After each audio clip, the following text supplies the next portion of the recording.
Assalamualaikum warahmatullahi wabarakatuh. Alhamdulillah anak-anak, kita dapat bertemu lagi pada pertemuan pagi hari ini pada pelajaran Pendidikan Agama Islam dan Budi Pekerti dengan tema Ketika Bumi Berhenti Berputar. Mari kita simak sama-sama PPT yang Ibu siapkan ya anak-anak. Sekarang kita masuk ke pokok pembahasan. Pokok pembahasan pertama yaitu makna hari akhir. Pokok pembahasan kedua yaitu macam-macam hari akhir. Pokok bahasan ketiga yaitu tanda-tanda hari akhir. Dan yang terakhir adalah hikmah mempercayai hari akhir. Nah, sekarang kita akan masuk pada pokok bahasan makna hari akhir. Hari kiamat adalah peristiwa hancurnya alam semesta beserta isinya. Alam semesta hancur luluh dan semua makhluk di dalamnya mati. Hari kiamat ditandai dengan bunyi terompet sangkakala oleh malaikat Israfil atas perintah dari Allah. Hari kiamat tidak diketahui kapan terjadinya. Hanya Allah saja yang mengetahui kapan peristiwa hari kiamat terjadi. Namun, kita harus percaya hari kiamat akan datang. Percaya kepada hari kiamat adalah rukun iman yang kelima. Pada hari akhir, seluruh manusia meninggal dunia. Tidak ada satupun makhluk di dalam dunia yang hidup. Manusia akan dibangkitkan kembali untuk kemudian dikumpulkan di padang mahsyar. Di padang mahsyar, seluruh manusia akan dimintai pertanggungjawaban atas amal perbuatannya selama hidup di dunia. Tiap manusia harus mempertanggungjawabkan tiap amal perbuatan yang dilakukannya ketika hidup di dunia. Di padang mahsyar, manusia memikirkan dirinya masing-masing, hukuman atau hadiah yang akan diterimanya atas amal perbuatannya selama di dunia. Apakah ia menerima buku amal perbuatan yang menyenangkan atau malah yang menyedihkan? Apakah amalan kebaikan lebih berat daripada amalan keburukan atau sebaliknya?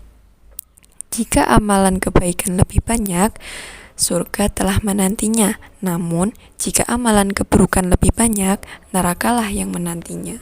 Selanjutnya, kita akan membahas macam-macam hari akhir. Hari akhir itu ada dua macam. Yang pertama, kiamat sugro atau kiamat kecil. Tahukah kalian apa kiamat sugro atau kiamat kecil itu?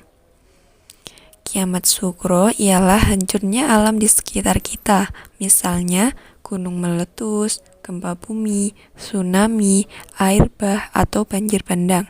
Kiamat kecil dapat terjadi di mana saja di atas bumi ini. Kiamat kecil dapat menimpa siapa saja dan di mana saja seperti kematian seseorang. Kiamat sugro atau kiamat kecil bisa saja terjadi karena ulah manusia sendiri. Misalnya, berkendara tidak hati-hati sehingga kecelakaan, membakar hutan dan menebang pohon-pohon yang tidak terkendali sehingga gunung menjadi gundul, tanah longsor serta membuang sampah di sungai sehingga mengakibatkan banjir. Yang kedua yaitu kiamat kubro atau kiamat besar. Kiamat kubro atau kiamat besar adalah hancurnya alam semesta beserta isinya, seperti matahari, bumi, dan planet-planet lainnya sudah tidak berjalan pada porosnya, sehingga saling bertabrakan. Bumi berguncang dahsyat dan tidak ada satu makhluk pun di muka bumi ini. Pembahasan yang selanjutnya yaitu tanda-tanda hari akhir. Anak-anak, tahukah kalian tanda-tanda gunung yang akan meletus? Anak-anak yang tinggal di kota-kota yang jauh dari gunung tentu saja tidak mengalami sendiri tanda-tanda gunung yang akan meletus. Namun, anak-anak yang tinggal di kaki gunung api tentu saja mengetahuinya karena ada peringatan-peringatan dari petugas pemerintah atau pengawas gunung api. Misalnya, ketika letusan-letusan gunung api tersebut sering terjadi, air sungai yang mengalir ke hilir berbau belerang, hewan-hewan buas seperti harimau sudah turun ke desa dan sebagainya. Sudah dijelaskan sebelumnya bahwa tidak ada seorang pun yang tahu kapan hari kiamat datang. Namun Allah Subhanahu wa Ta'ala memberitahukan tanda-tanda hari kiamat makin dekat melalui firman-firman-Nya dalam Al-Quran. Di antara tanda-tanda tersebut adalah pertama, banyak ulama muslim yang wafat. Lalu ilmu agama dianggap tidak penting, maksiat makin terang-terangan, dan kejahatan di muka bumi makin merajalela. Banyak laki-laki yang perilakunya menyerupai perempuan, atau sebaliknya perempuan berperilaku seperti laki-laki. Banyak peperangan dan kerusuhan di muka bumi ini. Sekarang kita masuk ke pembahasan yang terakhir, yaitu hikmah mempercayai hari akhir. Setelah kita mengetahui makna dan tanda-tanda hari kiamat serta meyakininya, ada hikmah yang dapat kita gali, antara lain sebagai berikut. Kita bertambah yakin dengan kebesaran dan kekuasaan Allah. Kita bertambah semangat mengerjakan amal kebaikan. Kita menghindari perbuatan yang dilarang oleh Allah seperti berkelahi, menggunakan obat terlarang atau narkoba, minum minuman keras, mencuri, memfitnah, dan sebagainya.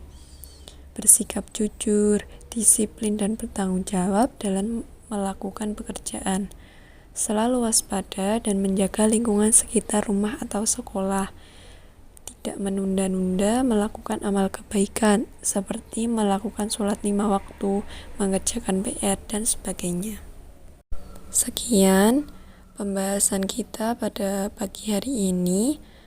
Semoga bermanfaat dan anak-anak bisa mengamalkan apa yang telah Ibu sampaikan dari materi tadi. Kurang lebihnya mohon maaf. Wassalamualaikum warahmatullahi wabarakatuh.